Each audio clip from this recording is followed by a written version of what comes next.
What up, witches, and welcome to Witchin and Bitchin, a podcast. I'm your host, Darren. And I'm Vicky. How are you all today? So I don't know why that became sing-songy.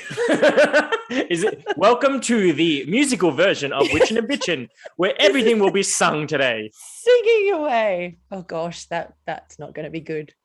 So, Vicky, what are we going to do today? Have you got some facts for me to learn? Of course. Okay, no, I can't sing. It'll keep going all day and I won't be able to sing and it'll turn terrible. Why are we so chirpy today? I don't know. I don't know what that is. Is there something in the air? Maybe there is, because it's cold, and although the sun's out here, but it's really cold. Oh, it's freezing. So I'd kind of be like, you know how you get like the inside. How's it go? I'm not going to do it again. It's a one-time shot, one shot. Oh, damn. So what are we going to talk about today? So today we're talking about the Hermetic Principles, or the what? The Hermetic Principles. The Hermetic Principles, or Laws of Magick, or spiritual principles. There's lots of different names that they kind mystical Hermeticism. There's all sorts. There's all sorts, but basically it's often known as the Hermetic Principles. And where has this come from? Why are we talking about this now? Why now? Why now? Yeah. Why? Well, it's for a few reasons, actually. For one, I know it got kind of sparked by one of our VIPs a little bit as well, that she mentioned something in there. But it's also a question that seems to come up a lot in a lot of like the witchcraft groups and things like that, is where to start. Where do I start? You're starting the path. It's like, what do I do first? Where do I start? Yeah. So that's where we thought that this. So we thought we'd break it down. The first thing you need to do is go out and spend all your money on all the expensive shit. So you look like a witch. I'm just joking. Joking. Because these are basically, aren't they? They're really the underlying principles of. Yep. If you want to go right, because this is an amazing topic to keep going down the rabbit hole. You could just keep going and going and going and going. And then you look at the clock and you're like, oh my God, it's been like, where 5 days. Where did that week go? Yeah, so you can take it as deep as you want, but it's kind of those underlying universal laws of everything. And if you kind of understand them or have some kind of awareness, like with everything in life, we can then start to move with those flows and start to work with them rather than constantly hitting our head against a brick wall. Yeah, and it's also when you understand the Hermetic Principles, then it means like you then realize that big that was going to be really bad English. Big things can happen from small magic, is what I was like trying to say, something along those lines. You know what I mean? Like you don't need to do these big elaborate spells. If you have all of the things done correctly, you can do the smallest little instant magic, and it can have massive like return on investment. Now I'm turning into a banker. Now you're a banker as well. We've gone from musical to banker to science.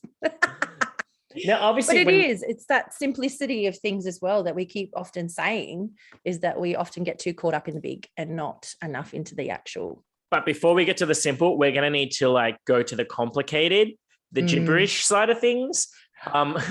So where did we'll get to that in a second. But where did the Hermetic Principles come from?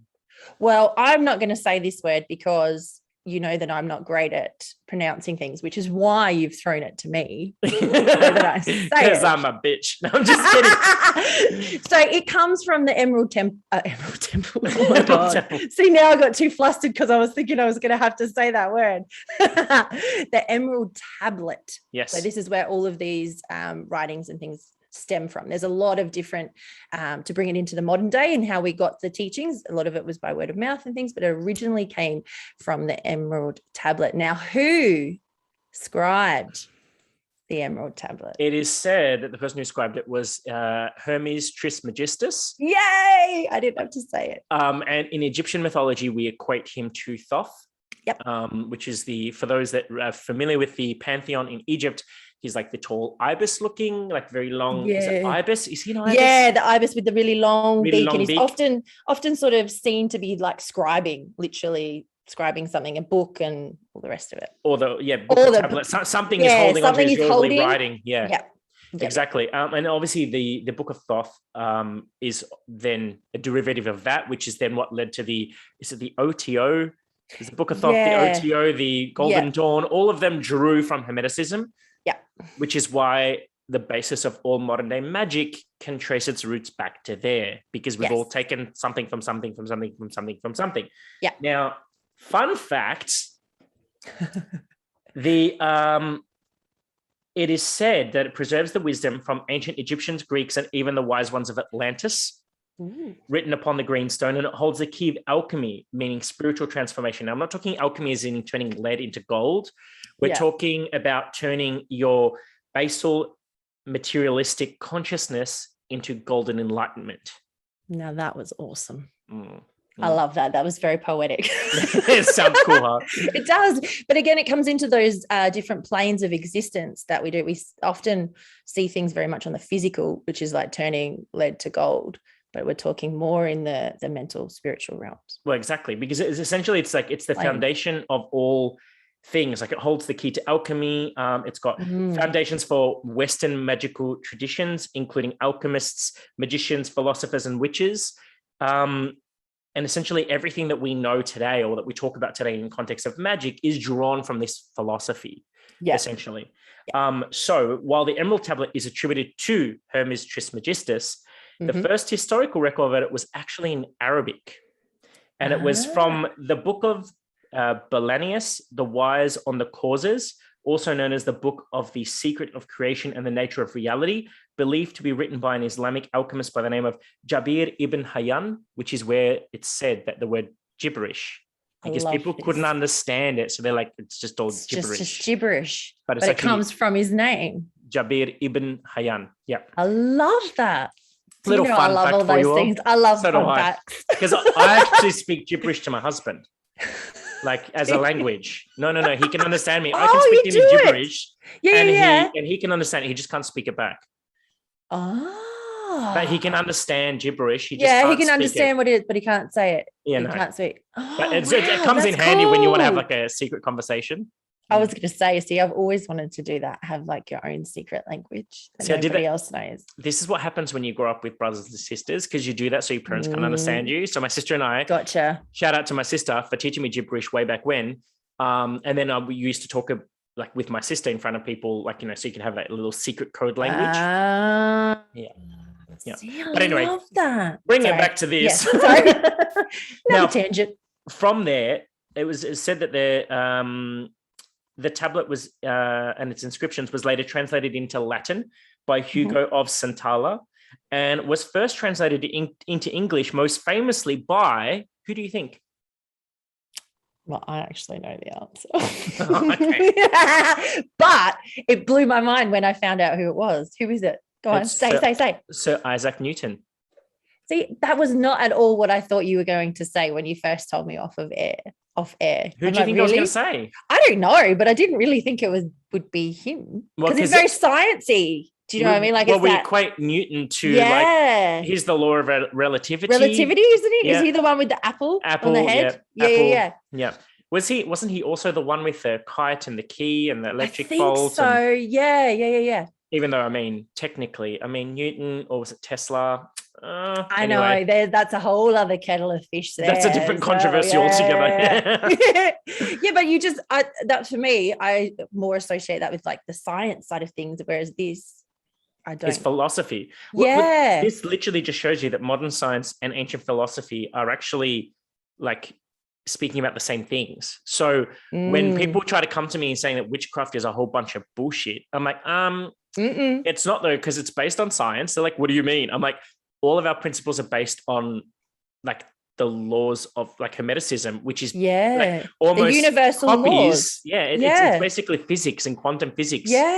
Just said in a different way. So I'm like, physicists and philosophers are a lot more in common than you realize. Yeah, that's exactly it. Oh, it's so funny how we always have everything so separate. Everything is so separated, and one's without the other, but it's all the same. So shall we start with the gibberish first before we break it down? Yeah, let's do it. In our muggle speak way. So This is actually a modernized version of the Emerald Tablet in English. I won't read it in Arabic because you'll be like, what? Be like, what? So it's a bit of a lengthy one, so buckle up, people. Here we go.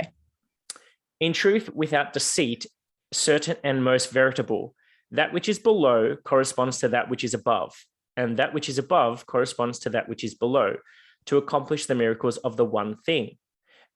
And as all things have come from this one thing, through the meditation of one mind, so do all created things originate from this one thing through transformation. Its father is the sun, its mother the moon. The wind carries it in its belly. Its nurse is the earth. It is the origin of all, the consecration of the universe. Its inherent strength is perfected if it is turned into earth. Separate the earth from fire, the subtle from the gross. Gently and with great ingenuity, it rises from earth to heaven and descends again to earth, thereby combining within itself the powers of both the above and the below. Thus will you obtain the glory of the whole universe. All obscurity will be clear to you. This is the greatest force of all powers, because it overcomes every subtle thing and penetrates every solid thing. In this way was the universe created. From this comes many wondrous applications, because this is the pattern.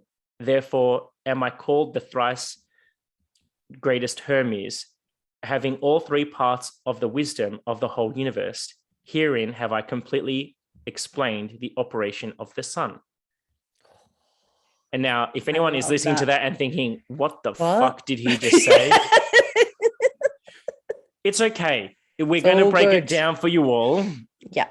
Principle not line by line, but no, not line. Principle by principle or law by law, whatever you want to call them, so that it kind of creates the whole. So you can understand where the whole comes from. Exactly. So, and if anyone wants to, I mean, obviously we're going to be scratching the surface, but for those of you who know, I'm currently in month 6 of my studies with the Temple of Witchcraft, and thankfully he's published this. This is the new release. So you'll remember from when we had Christopher Penzak on our show, this is the new release of the Inner Temple of Witchcraft, where he actually has, this was already in the OG, which I have over here too.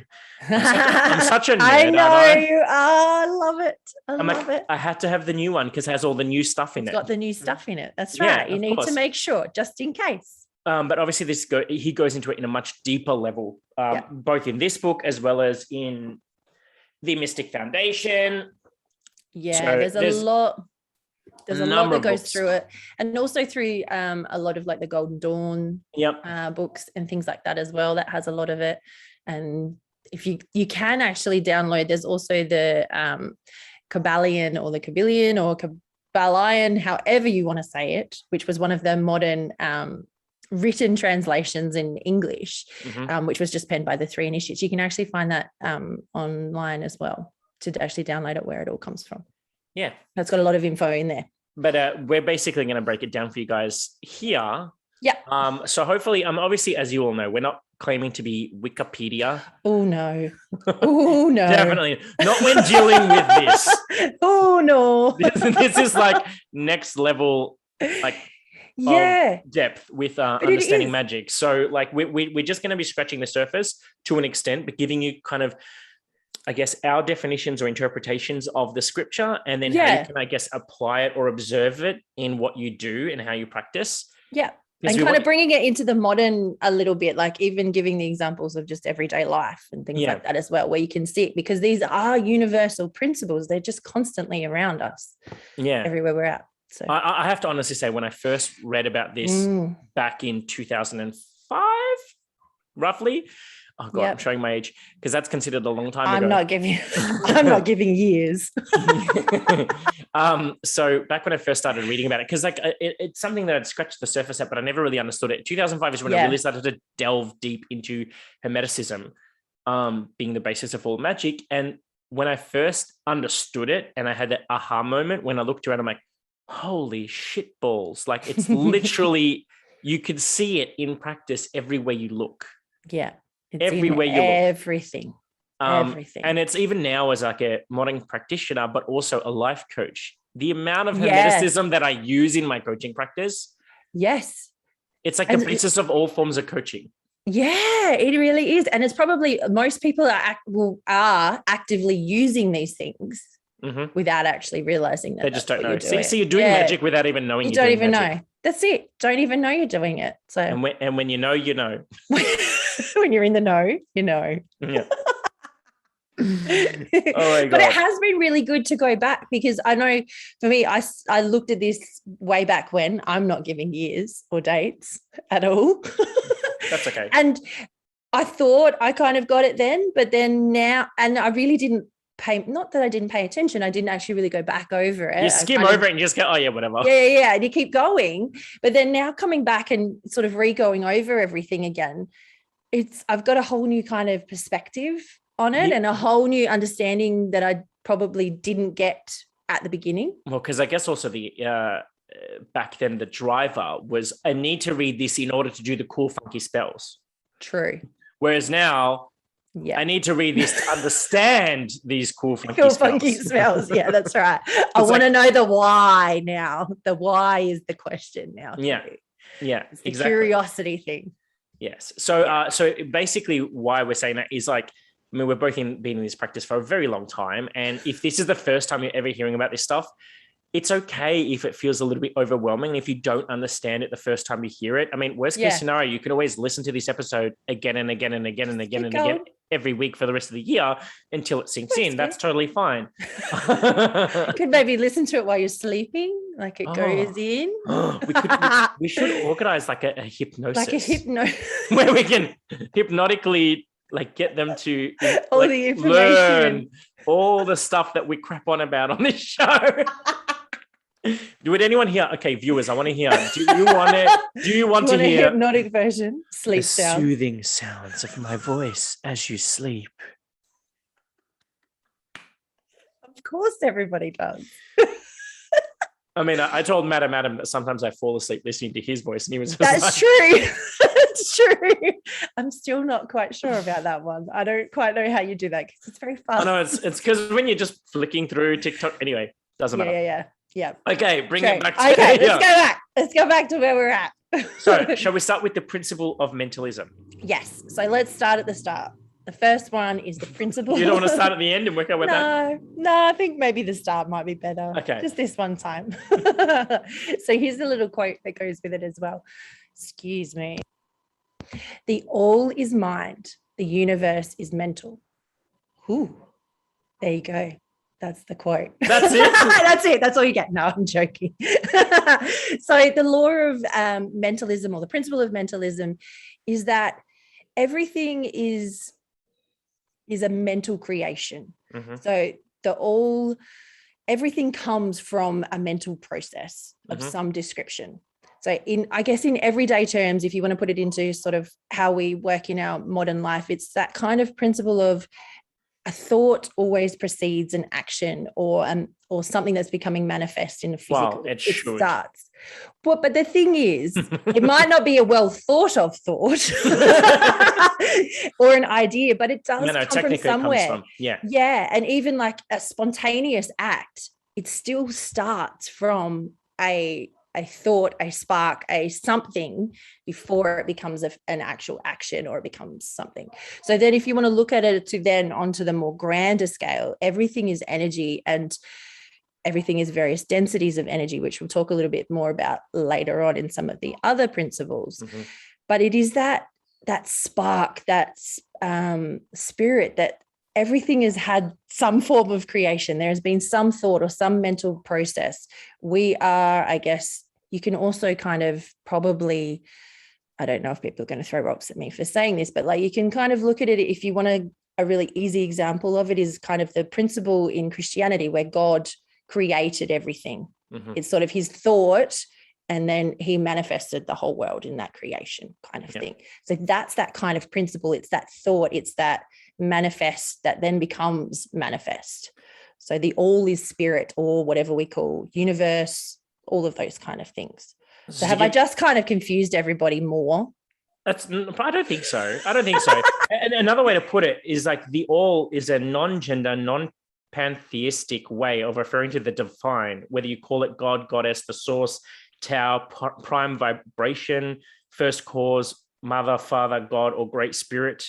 So it's basically that divine mind concept. So it's genderless, it's it's everything and beyond. nothing. It's like Yeah, it is. It's everything and nothing. It's like that unknowable, undefinable thing that is the all. Everything. That is the all, where everything kind of comes from at the end. And essentially it's saying that we are all thoughts of the divine mind, existing within the divine mind, but also outside of the divine mind. So it's that whole thing of, I mean, modern day people now, there might be some people that come from me saying you're oversimplifying it, but like, you know, when people often talk about the collective consciousness, that is all, that concept of the collective consciousness comes from the fact that we are all manifestations of the divine mind. Therefore, we're all connected through the divine mind.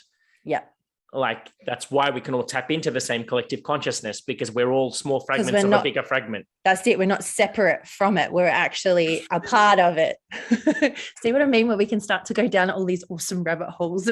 Oh, absolutely. And this connects so closely to quantum physics. Yes. Like, and that whole thing of collective consciousness and like thoughts becoming things and like all of it. All of it. And in like a more physical, because it, like I mentioned before, that with throughout all of these laws, there is those 3 planes of existence, and that's where we kind of filter them all through. So you've got the physical, the mental, the spiritual. So we often think of things more in that physical manifestation. So in I guess in our everyday and through our life and what have you, there is that the power of the mind, how important and how I don't know, I've lost the word now, but anyway, but how the power of the mind is actually the most powerful thing in physical manifestation. It's not just a thought. It's not just a something. That's how it's created. Well, as a coach, I always talk about this. And I say this in tarot. I say this everywhere, that thoughts become things. Yeah. Like the power of the mind. We literally, they say, I mean, I don't know if this fact is true or not, but they say that we only use 10% of our brain.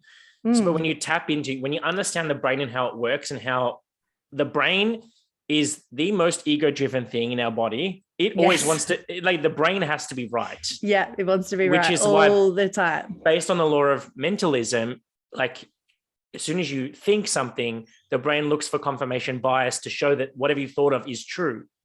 Yeah.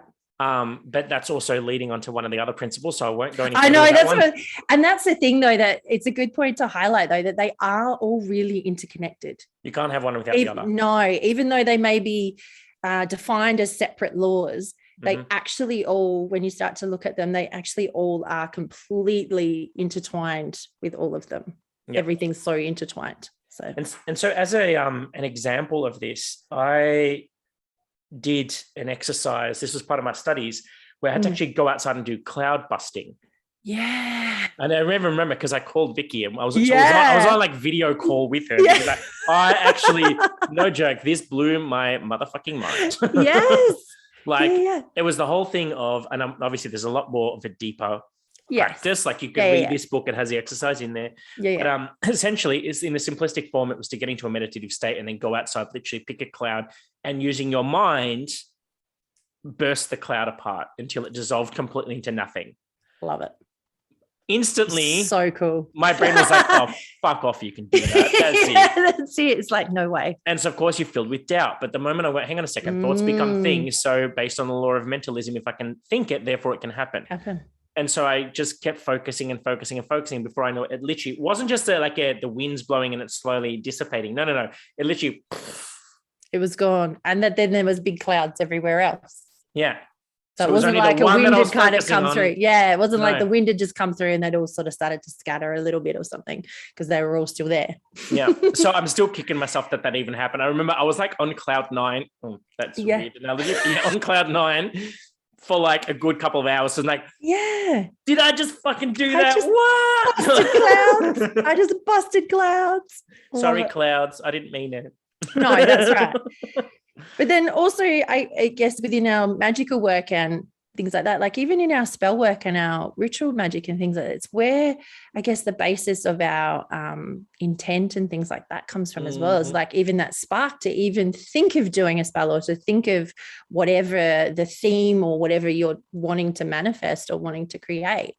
That's all a part of mentalism as well. And it's the whole concept of like when casting a spell, like after you first becomes a thought, then it becomes an action, then it becomes that spiritual, like we talked about this actually depending on what order we release them. Yeah, I was just thinking we can't actually talk about that or yet. we're about to, one or the other. Just look for the interview with Patty Negri. So if it hasn't come out yet, it means stay tuned. It'll be the next one or the next one after that. Yeah. Because I can't remember what order we're doing these in anymore. No, I can't either. So good. But it's okay. The interview with Patty Negri, we talk about the fact that there's the three things: mind, body, spirit. So it becomes a thought, becomes an action, which then becomes a spiritual uplift. And then the important part of all spell work is once you do the spell, stop thinking about it. That's it. It's done. So mote it be. You don't need to then bring it back or like keep thinking about it or stressing about it, because the more you're attaching yourself to it, the more you're pulling that thought form back into the reality and you're stopping it from manifesting. Changing it. Yeah, you're changing it because like that spirit part is like the battery. So you've done it, you've raised the energy, you've done your thing, it's done. That's it. Gotta leave it at that. Let it keep go. dragging it in. Let it go. Let it go. Let it go. We're back to a musical. This is fun though. It is. I like it. Randomly breaking out to do song. we could do little song breaks now, and we can just sing our own. Well, I mean, I have got my musical instruments here. Oh yeah, I was going to say you could do that. That would be good. Let's not do that one. So that's the principle of mentalism. Yes. So now, what's the next one? So now we go to the principle of correspondence. My favorite one. Yes, which links a lot. This little quote you will have no doubt heard. So this one for it is: as above, so below, as within, so without, as the universe, so the soul. So that basically says it all. Yes. So if you're listening, he's holding up the magician card. Yes, the magician card from tarot, because this one is 100% as above, so below. So with this particular one, what I love about this is like if you look at anything scientific, you will see that everything repeats itself essentially. Yeah. So for example, if you look under a microscope, like actually you have to be more than a microscope, like basically if you look at an atom. Yeah, I was going to say whatever the hugest microscope, I can't even think what they're called. Yeah, if you look at an atom and the way that it has the nucleus, and surrounding the nucleus you have positive and negative ions or neutrons or electrons or whatever that moving around it, electrons and whatnot. So it basically looks the same as the solar system, which is the sun in the middle and all the planets rotating around it, evenly spaced out, blah, blah, blah, blah. And then that is a microcosm of the next microcosm, which is our sun or our solar system rotating around an even larger sun. And that's, it goes higher. Like, I don't know if you've ever seen those glyphs where it goes the size of the Earth in comparison to the sun, and then the size of our sun in comparison to the next sun, and the size of that sun in comparison to the next sun. By the time you get to the biggest sun, you're like, if that one blew up, we'd all get sucked into trouble. Vacuum. I was going to say, we're all in trouble. Yeah. It's just no other way of putting it. We're all in trouble. So based on the law of correspondence, literally everything replicates on a grander level. It's the same thing as like, and you see this in everything. Music is a classic example of this. When you have the 7 notes, do, re, mi, fa, sol, la, ti, do. Well, actually, technically, do is repeating. It's already up to the 8th note, which is going back to the first one. But then you have another octave after that. Like, I'm not going to do the next octave up because it's like going into my head voice and we're not here to sing that much. But yeah, so you see like that literally the octaves repeat themselves again and again and again and again until the perceptions of sound can no longer be perceived by our ears, but they keep going. They keep going because dogs, it's the whole thing like with dogs. Yeah. You know, like where dogs can hear the sounds that we can't hear and things like that. Like it's still going. It's just we can't hear it anymore. Yeah, exactly. So, but not even to that degree of like things replicating in that sense.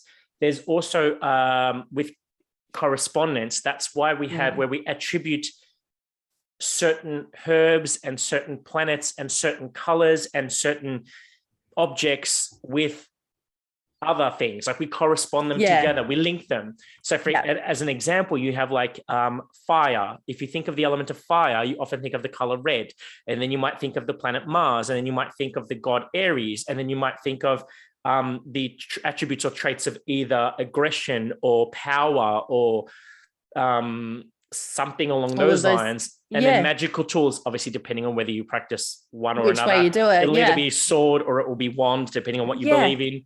That one gets a bit controversial. But, and then like with that, I mean, I can't think of the fire. I think the easiest ones that representative of fire in herbs would be like pepper. Yeah, you get all like the hot things and anything that has that hot. Yeah. See, because again, that's a correspondent. It's almost like a category or a grouping of things that have similar traits or similarities. And it just really highlights that everything is connected. Yes. Everything Absolutely. is completely connected. Yeah. Which is why it's important as witches to understand your correspondences. Like that's why, I mean, in each of the Sabbath episodes, at the end, we always put a list of correspondences very quickly. Yeah. But it's important to understand those because there's some universal principles that these are based on. Yeah. This is where all of that actually comes from, is from this basis of this principle of correspondence. It's where it all is. It's how we begin to understand the unknowable, I guess. When we're trying to make sense of the world around us, we put things into different correspondences. And it's that reflection of our outer world is a reflection of our inner world. If we're going on more of a emotional, mental sort of side of things, it's that everything is connected and everything outside is what comes inside as well. I actually had an example here, which was to do with herbology, which is not my forte, but I know that it's up Vicky's alley. Yes. So as an example, herbalists will often look for correspondences of shape, color, texture, and the growing season to both the human body and the elements.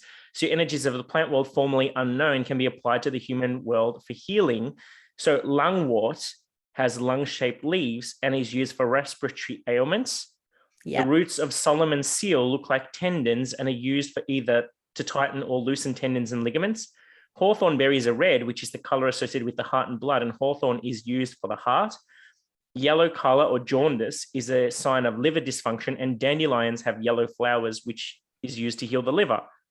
So like even just on the tiniest level, by looking at either the shape or the season that it grows in or that any property of that herb, it's very easy to then attribute it to something in the body. And it's actually the basis of modern medicine. Yes. Yeah. It's doctrine of signatures is where that sort of comes from, is creating those links between the different, between plants, different attributes of different plants and things like that to what they fix or heal or help with or all of that stuff. Yes. Do you know who that was actually? It's being credited to? No. Paracelsus. Credited to him because I literally, as soon as you said doctrine of signatures, it literally says doctrine of signatures right here. Yes. So I thought I'd get a little bit of herbology. I like it. I love it. I'm slowly learning, very slowly. I love it. It's cool. But then also on another kind of aspect on how everything is sort of connected a little bit as well, if we go through the planes of existence, you can think of it as in like if you, for example, if somebody is feeling weak physically, there's going to be that effect. There's probably going to be a weakness mentally and a weakness spiritually as well. Like they all have that flow on kind of effect a little bit as well. And by correcting one, it may correct the others because they correspond, because they're linked together. So this is actually, I mentioned this recently to Michael Herkes. Shout out to Michael if you're listening, because I know he sometimes listens to our show. We miss you already. Yes. But if you don't know who that is, go back and watch episode with Michael Herkes when we talked about glamour magic. But yes, I was talking to him recently about the book that I have got, which is The Body is the Barometer of the Soul. Yes. I think it's by Annette Noonan. I could be wrong. If anyone wants more information, I'll stick the information in the link. Note to self. Yes, I was going to say, let's write that down because we do forget that we say that sometimes. Okay, cool. I've written it down. So anyway, that's based on the same principles because it talks about the fact that when you have a physical ailment in your body, it's connected to or corresponds to a spiritual ailment in your psyche or whatever. Yeah. And no joke, every time I have had something wrong with me physically, and I'm not saying this as a doctor, please. No.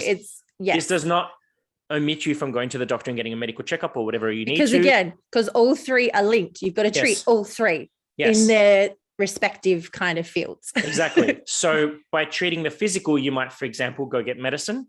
or get a massage or do something physically to the body to change it. Have some herbs. Do something in the mental plane. By reading about it, you then become knowledgeable of it. So you go, oh, okay, that's how it's connected. And it makes you more aware. And then spiritually, you can then work on it. Like depending on what it is, whether it's through meditation, reflection, journeying work, whatever it might be, doing a spell. So you can do things in all three planes. And I've actually found this is why... I don't know if anyone's going to think, why would you do that? So I had done back in my earlier Christian days. Yes. I did a pilgrimage to the top of a famous monastery in Montenegro called Ostrog. Yeah. And in this particular monastery, they have got no recorded, what's the word I guess I'm looking for? Like many cars going up this mountain have come off the mountain and fallen and smashed and whatever. There has not been a single recorded injury. No one has ever died or injured themselves on this mountain going falling up to this off the mountain. No one ever. And they say that this mountain has got healing properties. And I have gone so far as to, I bought a bottle of holy water that comes from the spring that comes from the mountain that they bottle up. And I brought that back to Australia. And then I used to sip that holy water anytime I had the slightest inkling of something coming up. Wouldn't happen. Wow. For years, I did not get sick. And whether it's a placebo, because my mind says it is, therefore it's so. But then what is a placebo though? Do you know what I mean? Like, what is placebo? Isn't nothing. It's your body healing. Yeah, that's right. You're healing yourself. It's mentalism. It's mentalism, exactly. Yeah. So this whole thing of, because of the fact that, this water is said to have come from that spring and and I'd sip that and I just wouldn't get sick. That's awesome. So I love that. Magic. Yeah. See, that's it. And I love it. And that's all the correspondence side of things. It's that what you put through all the planes of existence. It's like even when we talk about it, the different Sabbats and things like that as well, like especially the spring equinox, where we talk about like physically cleaning your house. Yep. Has a effect on physically clearing your mental space and your mental space, which then has an effect on your spiritual space and your practice. So all of those things that correspond, because they're similar, they're in that correspondence group. Yes, which is why we say that any form of spiritual cleansing needs to start with physical cleaning. Yes. Sorry, you can't get out of this. You need to do some housework. Yeah. Poo. I mean, you could hire a cleaner, but anyway. I was just saying, I want to get the was it Genie? I dream of Genie, where she used to just kind of blink and then everything would just do its thing and just be clean. See, I want to do that. I want to do Mickey Mouse in Fantasia. That's it. Yes, where they're all around and they're dancing and they're cleaning. And all the brooms start sweeping. Everybody's doing their thing. I want to do that. That is going to be my goal. That's my goal now. Okay, so moving on then. Let's move on. Next one we have is the principle of vibration. So Vicky, tell us a little bit about this one. Interesting one. I like this one. Vibration. So vibration, nothing rests, everything moves, everything vibrates. So under this sort of principle or law, whatever we say, is exactly that. Nothing moves. Everything is moving. Nothing even stop. If we go into now, actually science has also proven this as well, that they're with it, that nothing is actually solid. No. Everything is at different frequencies and different vibrations, and they're all vibrating. Just it's a scale of things. It's just, it looks to us that it's solid, but they're actually not. There's space between everything. The simplest form is like, for example, if you take water. Yeah. Water, when you put it in a freezer, all the freezer does is it causes the water molecules to vibrate at a different frequency, which is why they become ice, because under the temperature causes the vibration to slow down. Slower down. And then when it slows down enough, it becomes dense. Yeah. Whereas when you apply heat to water, it causes the molecules to speed up and they get all excited, don't they? And they become steam. Yeah. They're like, we're out of here. Yeah. So based on the law of or principle of vibration, like even on that simplistic level of water, like you can see how when you change the environment and therefore change the vibration, you then change the density of the thing. And that's usually, and that's what density it is. It's the different manifestations of matter, energy, mind, I guess even spirit, just results from the varying rates of vibration or frequency. Did you like that? I did, but my brain just went to when I used to give my sister shit. I used to like throw hermeticism insults, like hermetic insults at her, and like instead of calling her dense, I would say that she's just operating in a different vibration to me. But I never say what vibration. Why? Yeah, that's it. I love it. I would laugh. No one else around No, me would would I said what? Yeah. Anyway, sorry. So, hi, sis, if you're listening. And like we mentioned, it's that scale of, so the vibration moves along that scale of from, I guess, the densest to the least dense and beyond. Yeah. And it's the same thing. Like, for example, have you ever met someone or walked into a place and you've said that they have a bad vibe? Yeah. So the principle of vibration explains that essentially. So it's that person's vibration, that energy that they're giving off, it kind of feels like sucky or gross or whatever you want to call it. Like, insert any favorite emotive word here.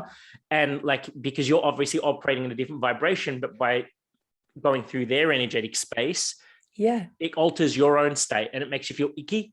Yes. So this is why, I mean, in spiritualist movements and new age people, they're always talking about raising your vibration and raising your vibration. Everything's about raising your vibration. And it's not just a whole heap of hoopla woo-woo.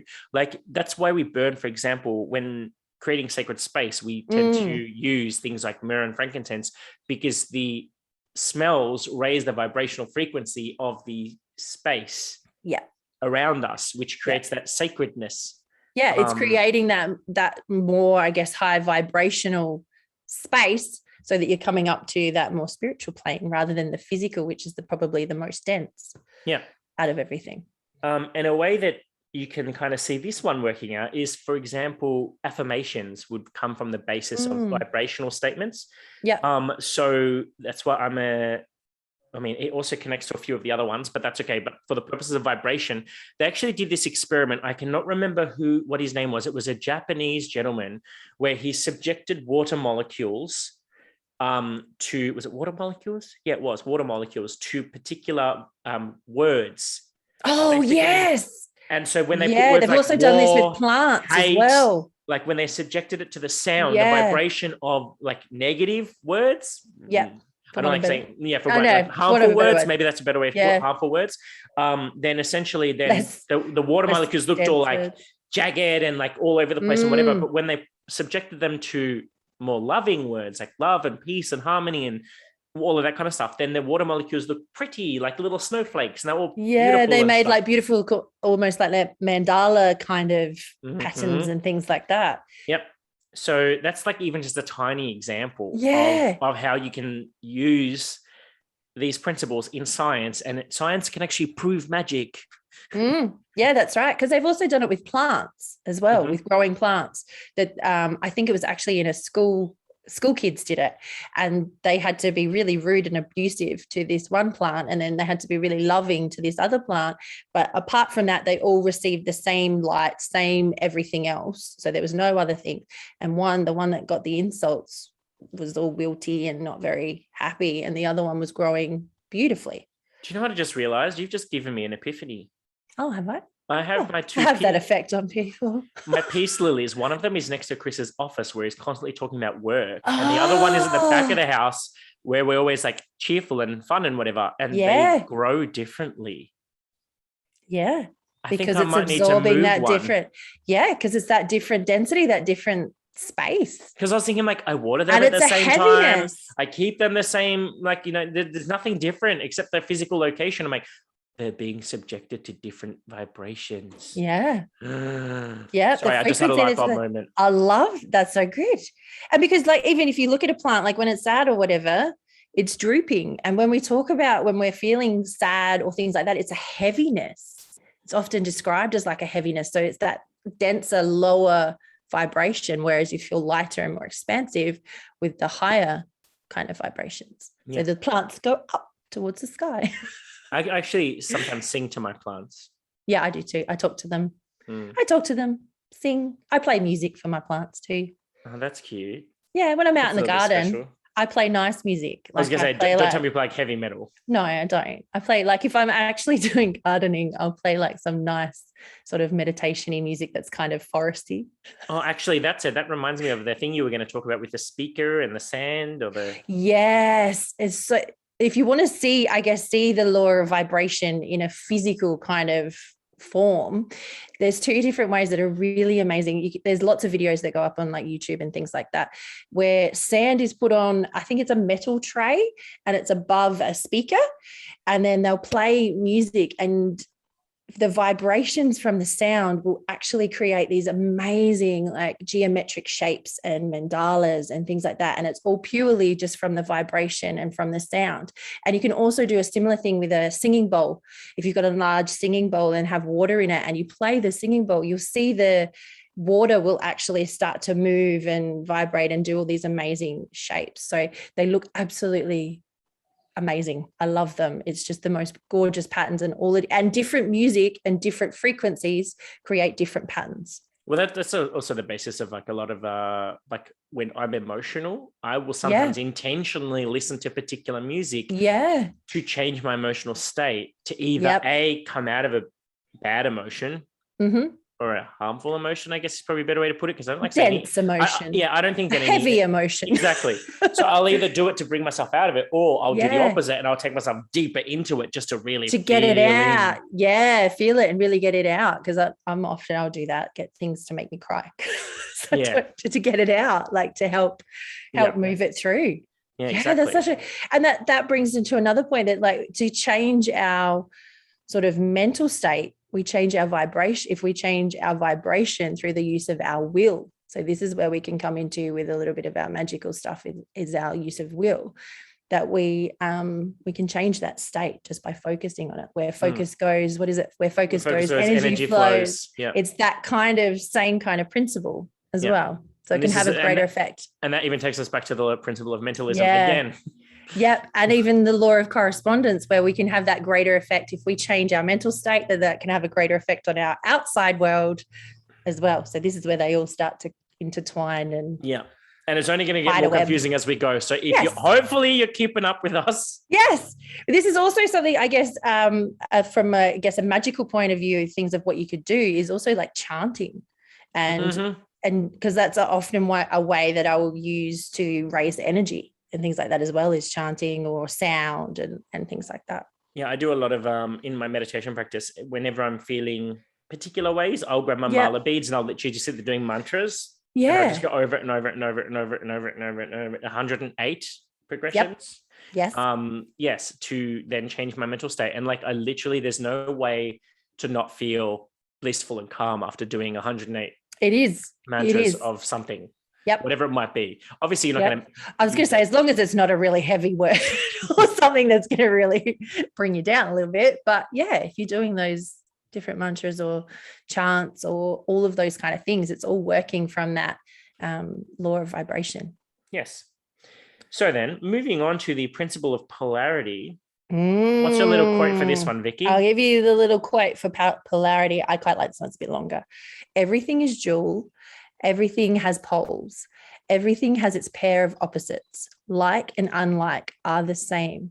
Opposites are identical in nature, but different in degree. Extremes meet. All truths are but half-truths. All paradoxes may be reconciled. I like that one. I think that one's actually one of my favorite ones. And so with this particular one, this is one of the one that I find in the magical community, we really need to be careful with our understanding of this one. Yes. Because we talk about things in polarity, but oftentimes we tend to lump things together, thinking that things that are on different opposites are somehow linked to other opposites, but you can't. Yes. They're all mutually exclusive pairs of opposites. Yes, because it's opposites of the same thing. So for instance, take temperature for an example. You've got hot and cold. Heat, you've got hot and cold, but they're of the same thing. Yeah. You can't jump in and put happiness and sadness in that same that same linear. You can't say that hot equals happy and cold equals sad because some they're people not the same. Like, I mean, it's not the same coin. If you say hot is happy and then you go to, for example, Abu Dhabi. If you say me, I don't like the heat. Yeah. It makes me, I wilt, Yeah. but I like the cold. But then somebody else you talk to, it can be the complete opposite. Exactly. Because they're not coming from the same thing. So opposites are extremes of the same thing, or like two sides of the same coin. Yeah. And we have to make sure that any description of the two opposites is considered, it's never an absolute. Yes. So they're not absolutes, there's spectrums here. Yeah. For example, like it's a relative description that we have to compare it to something else. So if I was to say to you, what is hard? Well, in comparison to what? Yeah. Because that in itself, like you have to, for example, you can't describe hardness unless you're comparing it to something soft. For example, if we do hard and soft, I gave this example to you off camera. Yeah. So if we have a hard and soft, and we say we have a feather and we have chalk, which one would be hard and soft? So chalk would be harder than feather. Yeah. But then if I take chalk and have granite, which one is hard and soft? So then you've got granite that would be harder and the chalk would be soft. So now all of a sudden chalk has flipped from being hard to being soft based on relativity. Yeah. Oh, I love it. Because of how it relates to the other one. Yeah. But again, they're still on that same scale. That's the key point, is that they're on that same scale. You're measuring it by the same thing. Exactly. And then there was another one that I wanted to think of. Hang on.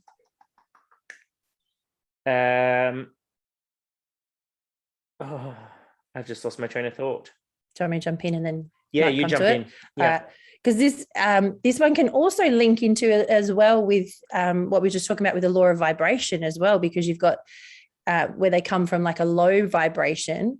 Otherwise, some things vibrate higher or some things vibrate at a different density. So we can also use that on the mental plane with our emotions and things like that as well, where if we're trying to move or transform different emotions, if we keep to the same plane and come to the opposite of that emotion, it's much easier to try to shift than if we go onto a different track. So for instance, say, I don't know, happy and sad. So say you're sad.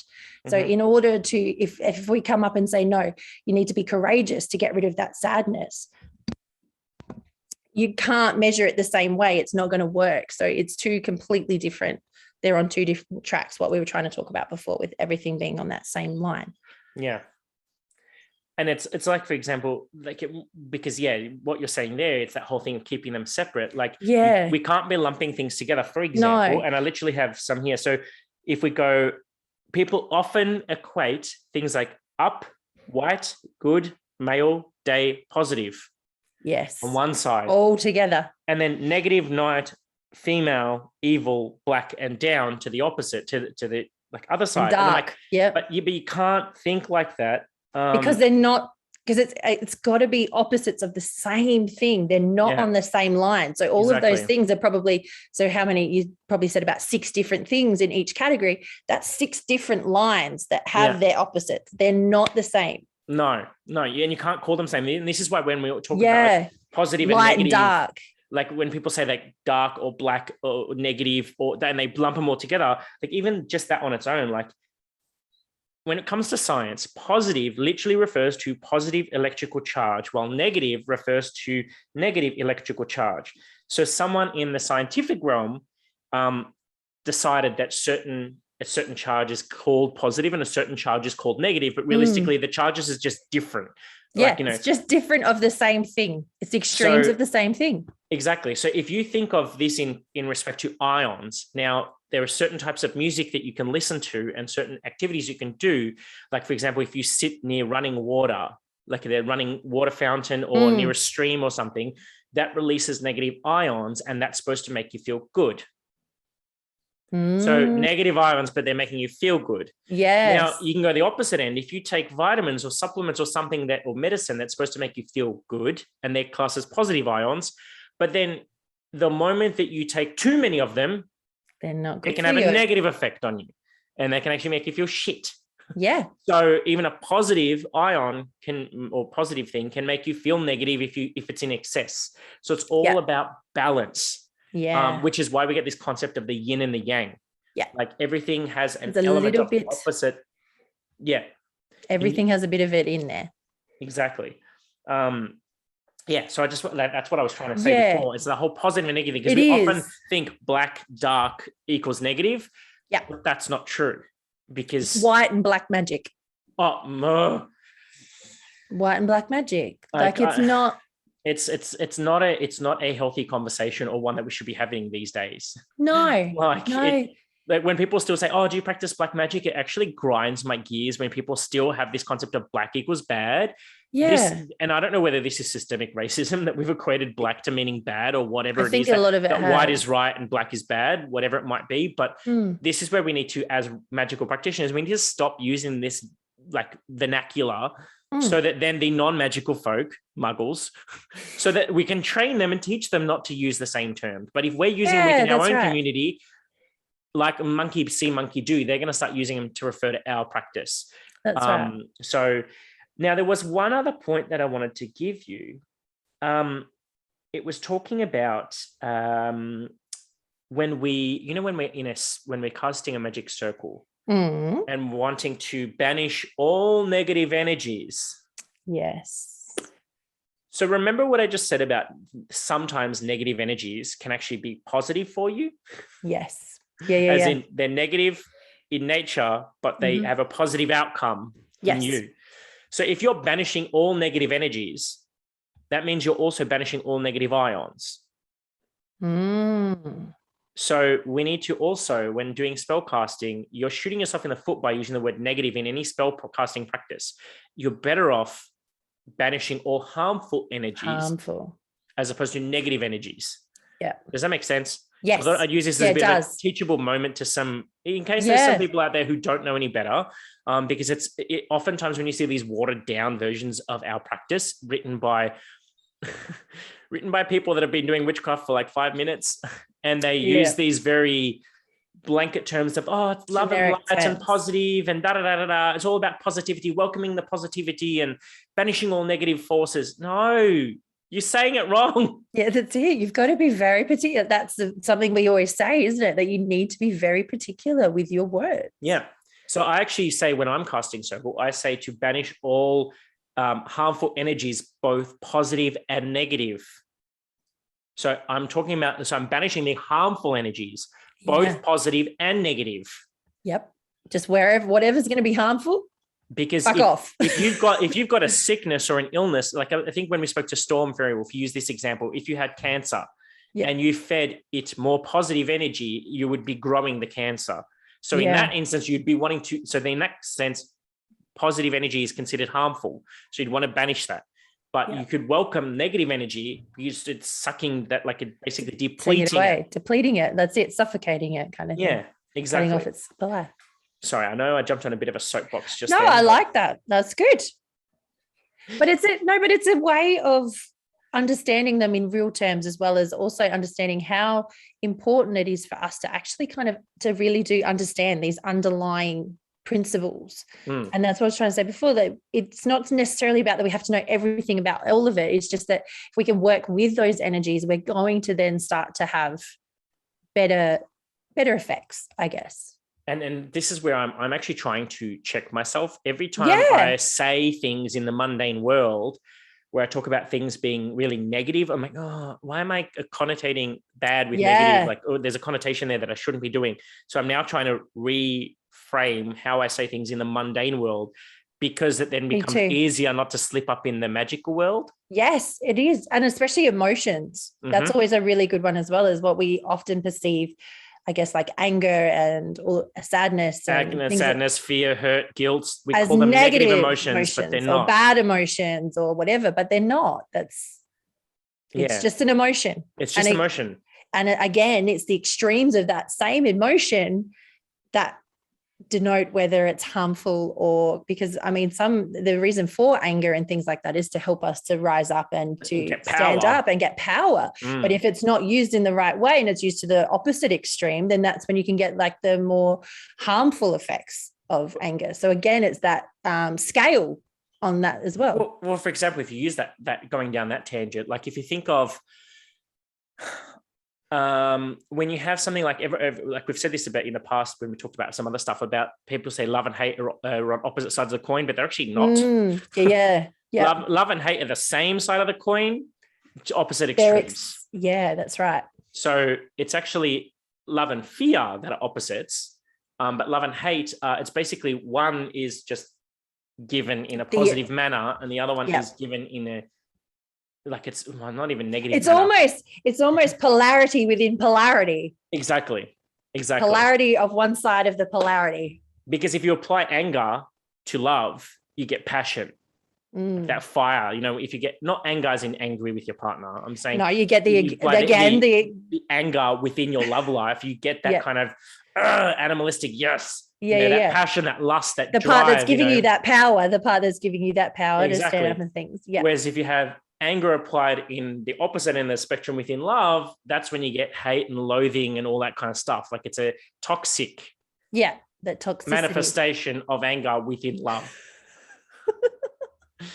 Are you following me? I was going to say, I think we've just gone into polarities of polarities within something else. Within polarities. I like, this is only just one little aspect. Well, because the same thing is, if I go on that same tangent with love and fear being its opposite. So if we talk about fear, when you have, like, fear can be a positive because it can trigger you to stop, like, to not do something that could potentially kill you. That's it. All of the emotions. It can also be a negative when it stops you from doing something you could be really good at. Again, it's that extreme of both, because that's why all emotions in there itself, we can't say they're positive or negative, because they're actually all just neutral. They all serve a purpose. There is a reason for it. We have that fear, so we don't go shove our finger or go shove our hand in a fire or shove something in an electric socket or walk in front of a car or whatever. Like, it's supposed to be there. It's a safety mechanism. It's just when we take it to that extreme that it becomes harmful. Exactly. So it's that scale again. Just this is fun. Why haven't we done this episode before? I don't know. So from there we move on to the principle of rhythm. Okay, here's my little thing for this one. Everything flows out and in. Everything has its tides. All things rise and fall. The pendulum swing manifests in everything. The measure of the swing to the right is the measure of the swing to the left. Rhythm compensates. So there you go. That's a little one for rhythm. So rhythm is, I guess, measured motion. It is that pendulum swing within everything, that forward, back, the ebb and flow, the movement also. So this one links a lot to what we were just talking about with polarity as well, is that it's that movement between the polarities. That's the rhythm. That's where we can get to that.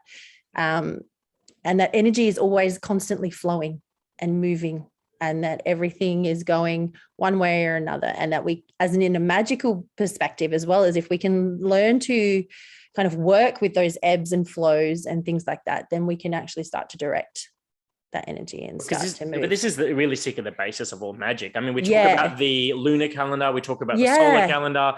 This is all rhythm. How the moon waxes and wanes. And how that controls the tides that come in and out.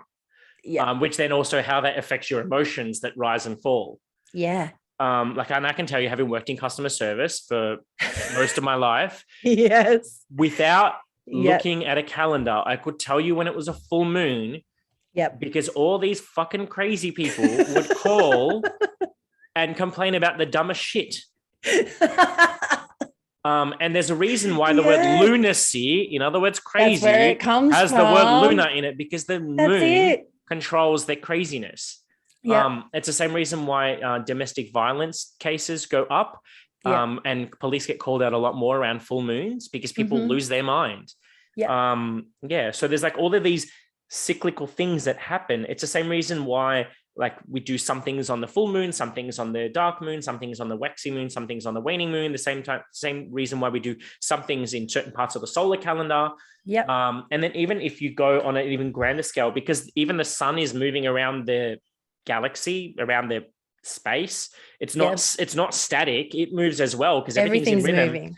So, I mean, I don't know what the solar cycles are in that grand. I was going to say the bigger, grander scale. I don't know how many light years it would take, but stuff. But even, like, for example, the Hindus knew this, and they would call that the great epoch yugas. And each yuga, which is when the sun goes around, whatever it's going around, yes, that has a different, like each point around that journey has a different thing. But I don't know what time scale we're talking here, because I think, isn't it like 20,000 years or something like that? I think for each epoch, or I'm not sure. Which is it's when you lots think, of thousands. It's thousands of years anyway. So we're a blip of a blip of a blip of a blip of a blip on this planet. Yeah, definitely. Yeah, nothing. I know. Okay, way to build you up. We're nothing. We're nothing. We're nothing. Well, no, if you think about it, in the grand scheme of things. We are, and that's the thing. But then there's also freedom in that as well, because in one aspect where we're nothing, we're also everything. Yeah. We're also part of the all. Now I feel like we're starting to sound like Yoda now. I know. We're bringing it all out. Nothing, but you are everything. But you are everything. Everything you are. A little exercise you can do with this one, which I've done before, is actually heartbeat control. Oh. So getting into a meditative state and then controlling your heartbeat to slow down or speed up. It's possible. Yeah, it is. Using your mind and your relaxation response, and you have to really focus, but it's actually possible. Like I'm with my Muse, that headband that I've got, that fandangle thing. Yeah. So that's actually on my app. It's got a thing that it can measure it. And so I try to, each time I do it, I try to make my heartbeat go slower and slower and slower.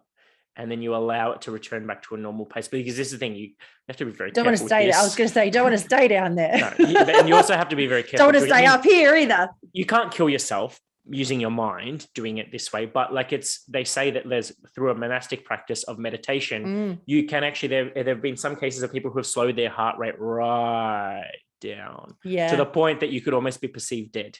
Yep. And then you could allow it to speed back up again. Yeah. I have not mastered that yet. No, I was going to say, I haven't quite gone to that extreme. No.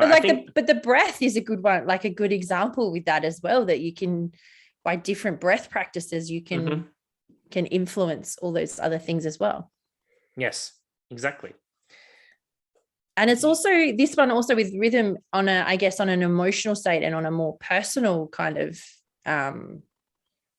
aspect, I guess, for want of a better word.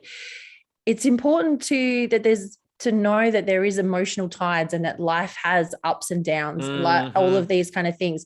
There's this kind of culture that we kind of keep going, that we have to strive for happiness all the time. And when we don't get it, we think that we've done something wrong, that it's something else that we have to change or do or fix or whatever. But for every happiness, there is going to be sadness. Well, without sadness, you wouldn't know what happiness is. Exactly. That's right. And each time there's always going to be these ebbs and flows and tides and movements and changes through our whole life. And like you said, each one we go through builds on the next one so that we can understand something better. If you were happy your whole life and given everything your whole life, how can you really appreciate it the same way as somebody who didn't have anything? No, who didn't have it and then had something, you would actually appreciate it. That's something that I often say on a personal level, as well as like you hear a lot of people say that like with partners, like with their lovers or partners, I probably would not have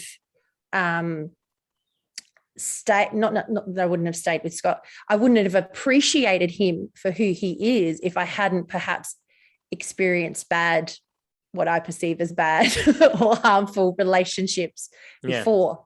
Absolutely. If he had come at the beginning, I might not have actually stayed with him because I didn't have the understanding around it that can only come from that down, what we perceive as the more downside of things. So we have to have, and life is just full of ebbs and flows. And if we continue to think, that's why I get a little bit antsy with this whole, I'm not saying that positivity isn't a good thing. It definitely is, but that it's all the only thing. It can be really harmful to people. You're robbing half of the cycle. Yeah, that's right. And that's where true suffering comes from, is our attachment to that happiness or to that external thing but if we just allow Buddha. It. I know, look at me going, where the fuck's all this coming from? I'm getting into the laws now.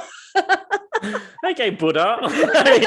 Our attachment to happiness is actually detrimental to our... Sorry, that was a little bit of yoga coming out there of the yoga philosophy. That was very yogic. It was, wasn't it? Yeah, but that's a good thing. It is, but again, it's those flows. the ebbs and flows. It's the rhythm. That's all this, how intrinsically they are. They can be either a physical thing, they can be within our lives, they can be a spiritual thing. These laws and principles are so deeply ingrained. And like I said, rabbit holes. Like this is the thing, like we've already been recording for a while. I know, I'm just thinking we're recording for a while. We're near the end. We're okay though. We're near the end. We've only got, I think, and we can always put little timestamps on the individual things. We've only got like 2 left anyway. Yeah, we're fine. We're fine. Good. We're doing good. I mean, there are other laws of magic, but we won't get there today. No. The next one that we have is the principle of gender. Yes. Now, this is going to be a controversial one because people have a misconstrued idea of what gender is. With the context of magic, we are not entering into a discussion about gender identity. No.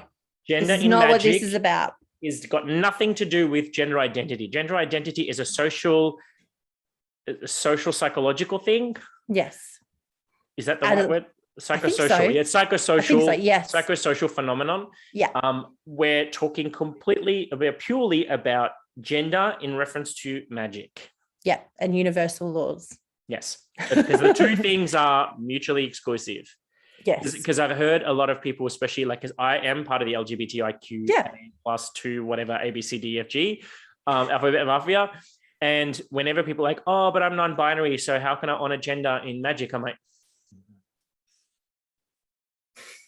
I need to like, woo-sa. It's not the same thing, people. It's not the same thing. So when we talk about gender, we need to be very clear on in what context we're referring to it. Yeah, and it's also it's that it's whatever meaning we've attached to that word as well, and that's where the framing of it all kind of comes from a little bit, is that attachment we have to what that word means. And when we talk about it in most terms, we're talking on the physical level only. Yes, that's really what people are really talking on. So listen to this one, and then you'll have a little bit of a different perspective on gender. So the little bit with gender is in everything. Everything has its masculine and feminine principle, gender. Manifests on all planes. So all planes. Okay, so gender is manifested as masculine and feminine principles, principles that are present in everything. Yes. So often what we perceive as masculine and feminine is purely the physical manifestation of it as a biological sex, male or female, with our reproductive parts. And it's far beyond that, because regardless of what you have of that physical aspect, we all in a psychological way, in those mental planes, in the spiritual planes, we all have masculine and feminine principles within us. Even through science, the left brain, right brain, that is very much I guess a demonstration of feminine, masculine principles that we often have. So and that's one thing I really wanted to kind of reiterate, like what you were saying as well, is that we often, I think, as a magical practice, we misinterpret it that a little bit, and we only think of it on that physical level. So when we, I guess, talking about, say, for instance, divine masculine or divine feminine, we're actually not talking about the physical. They transcend the physical into the mental and spiritual planes. So they're beyond that physical manifestation. Yes. Does that kind of make sense? It did to me. Hopefully it did to our listeners. Yeah. And it's also the other thing to bear in mind is that over years, depending on what time period the person lives in, I mean, all of you live in the same time period as us right now. Right now. We don't know how long this podcast is going to be out there in the ether. There could be someone from the year 3000 and something listening to this podcast. Who knows? That's right. So depending on when you are alive, that also the correspondences associated with each gender could actually be different. Yeah, that's true. Because it, like, society changes over time, because this is the thing, gender is fluid. Yeah. It is fluid. It's again, it's not a one or the other. It's not black and white. It's the yin yang. It's that principle. whole thing of, like, different people have different fluxes. So even like we said before, with the opposites, even the most masculine person will still have feminine qualities, and even the most feminine person will still have masculine qualities. Like, to be completely all masculine would be, I guess, the epitome of what we would consider to be the most toxic of masculinities. Yeah. Yep. And no one is that. No. So there might be some people who project that. Yeah. But in their core, on their tiniest level, I'm sure if they had a child, they would express feminine qualities, quote unquote, feminine qualities of nurturing and caring and all that stuff to their child, even if they're outwardly expressing masculine qualities to society. Yes. You know what I mean? Yep. Yep. I completely get it. So like the masculine principle is more that direction of giving out, of expanding, of action, all of those kind of qualities, whereas the feminine is more towards receiving, absorbing, those sort of qualities. And I've got a little quote that kind of highlights the need for both, because again, we're not saying one or the other. Everything has both. Everything is both. So it is said that there must be a balance in these two forces. Without the feminine, the masculine is apt to act without restraint, order, or reason, resulting in chaos. The feminine alone, on the other hand, is apt to constantly reflect and fail to actually do anything, resulting in stagnation. With both the masculine and feminine working in conjunction, there is thoughtful action that breeds success, which points out that both the feminine and masculine fulfill each other. And that's what it is. They fulfill each other. It's that balance. And you know, it's actually funny that, so even if you look historically at magical practitioners, those who, like we talked about this on the Pride episode, those who were more in flux with the two genders, LGBTIQA plus ABCD, whatever, alphabet mafia, those who sat kind of more between the genders, so two-spirited or gay people, lesbians, bisexuals, all of those, like the fa'afafine, the mahu, like depending on what culture you're talking about here, they were the ones who attributed with roles in society of being the healers, the shamans, the medicine people, whatnot, because of the fact that they were able to like fluctuate between them and work with both energies like more easily, more freely. Easily, exactly. So this is why, and it's something that I've noticed, especially of recent times, because society has finally caught up with this concept of gender being more fluid. I don't know if you've noticed it, Vicky, but I've noticed in the magical community, there are a lot more, technical terms will be transgender, non-binary, androgynous, gender non-conforming people who use they, them pronouns. Yeah. There's been an increase. Even people who have anatomically female, express female, there's almost like a push, not a push, but there's almost like an influx of people who may present female and express female, but will use they, them pronouns and identify as gender non-conforming. Yep. Even though they may express and be female and vice versa. They are physically male, they express as male, but they use they, them pronouns because of the fact that they do not feel that they are masculine in the same way that another man who's masculine. Does this make sense? Yes. It's a very touchy subject for a lot of people. Yeah, it is. And that's why I wanted to tread it lightly, is that I think we need to move beyond our perception of the physical. Yes. That masculine and feminine means male, female biologically. Because when we're talking about it in magical terms, it's just an energy. Again, it's a correspondence, really. It's that you're putting these particular types of energies together. It's a part of the law of correspondence. So it's rather than it being male or female, it is masculine, feminine. It is just purely qualities. It's purely energy. Like I myself am considered a feminine man. Yeah. That said, I have masculine tendencies. Yeah, that's right.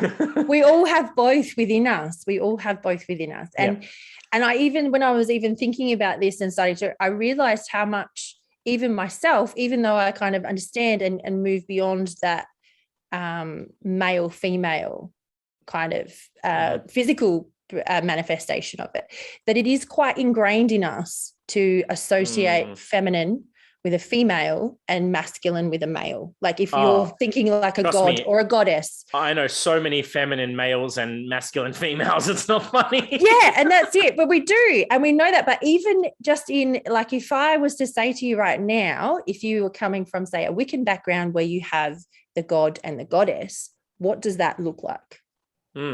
The divine masculine and the divine feminine. What do they look like? I know instantly my first thought, if I go divine feminine, it is somebody who looks female. And it's somebody who looks male the other way. Whereas interestingly, but that's not what it is. No, but that's not what it is. I was going to say, interestingly, in my my practice, we've come through that physical lens for too long that we've associated it that way. Because interestingly, in my practice, I have got a masculine and feminine personification of the god and a masculine and feminine personification of the goddess. Yeah. So because sometimes in my practice, I have the god that is very masculine.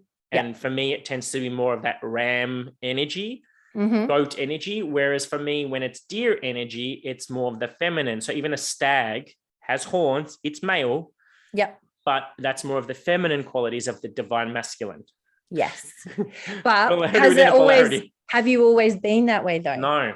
Yeah. See, that's back in the day, when I first started my practice, I had goddess and god, two opposite ends. But now, because I am a man and I work mainly with God energy because I'm trying to reconcile and rectify my hang-ups about my masculinity, I now have two representations that are both male, but masculine and feminine. So opposite ends of the spectrum, but both male. Yeah. But then I equally have got a personification of a feminine and masculine female or goddess. Yes. Yeah.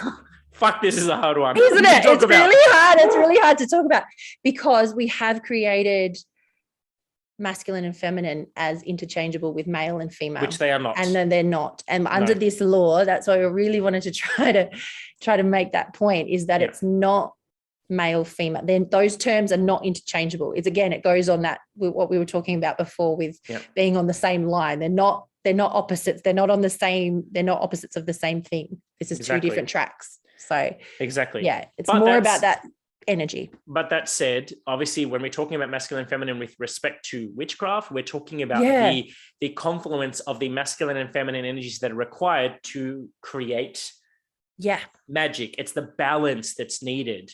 Yeah. Now, not saying masculine, feminine, male, female. Remember, masculine and feminine are needed to create magic. So, that's right. So we need that masculine, that feminine principle that gives that idea, that nurtures, that whatever, but we need that masculine principle that brings forth that action so that we can actually put it into practice or put it out there.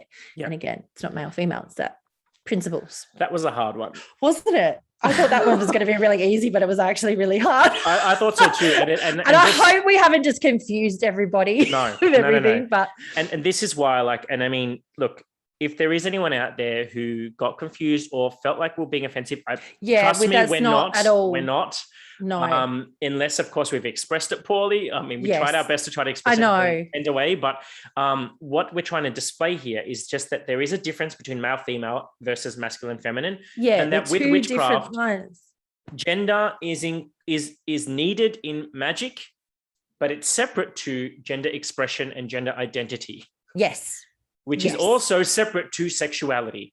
All those things are different. So again, we're going back on what we were saying before. It's not on the same line. That's three different lines. They're three different lines with their extremes, their polarities on each of them. But that said, I think that's why there has been a sudden influx of either people who are non-binary or gender non-conforming who are coming to like pagan or witchcraft practices because it's more inclusive.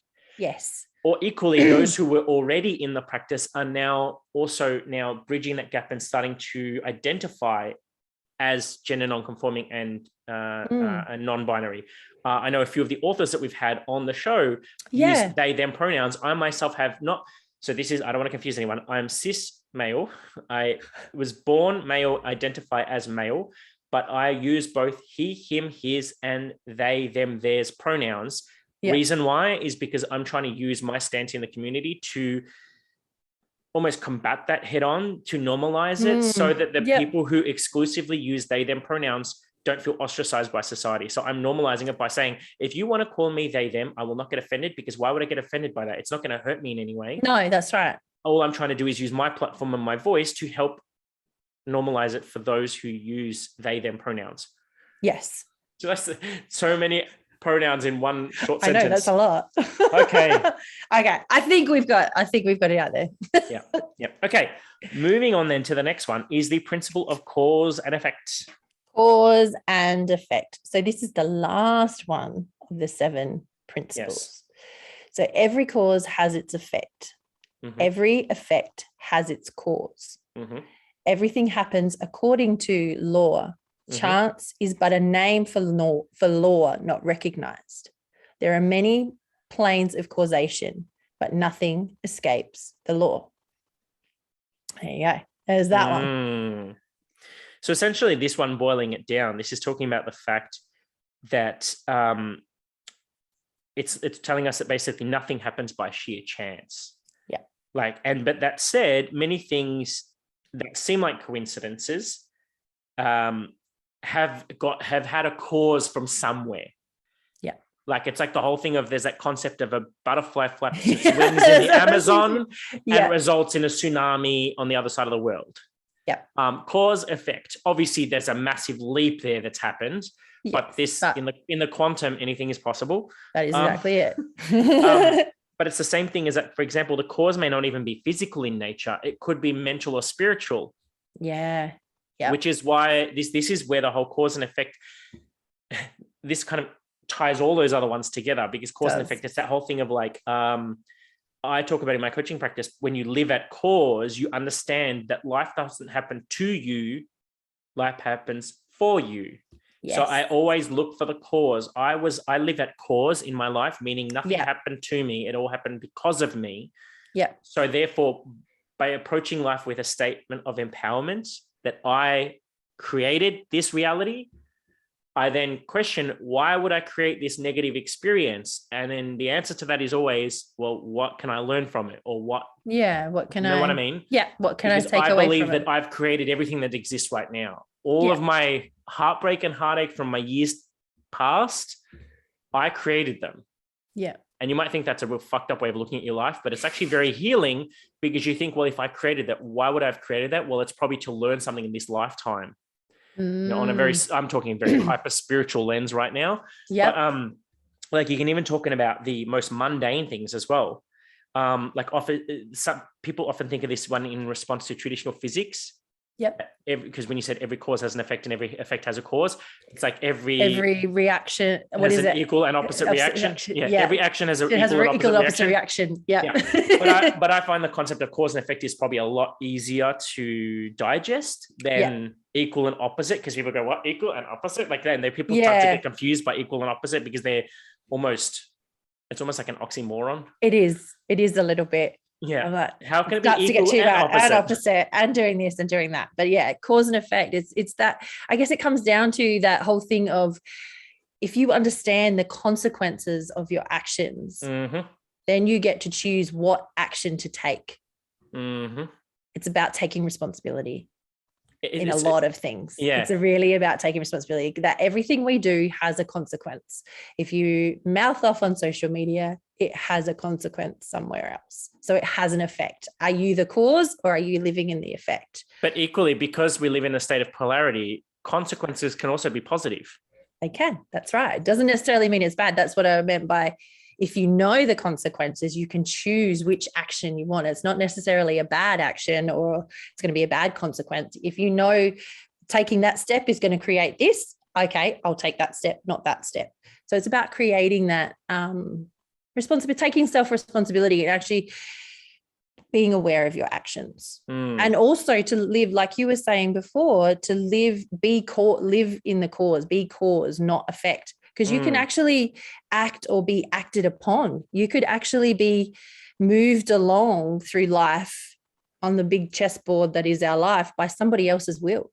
Because you can just be their effect. Yep. As a part of their effect. So be the cause. Exactly. In other words, take your motherfucking power back. That's basically why what it leave is. it the effect of others? That's like, Yeah. When people are like, oh, you make me angry. I'm like, no. I don't make you anything. I just did something which you then perceived and made yourself angry over. Yes. Because don't give me that power. I don't have that power over you. Yeah, that's right. And when someone says to me, you make me so happy, I'm like, no, I don't make you anything. I just am. And based on the interaction you have with me, you choose to be happy. Yes, that's right. It's and a then choice. What? Yeah, but it's a choice. Again, it's that understanding, knowing that we are in control of what we want and acting responsibly, just taking responsibility basically for our life and for our actions and for the consequences of those actions, good or bad.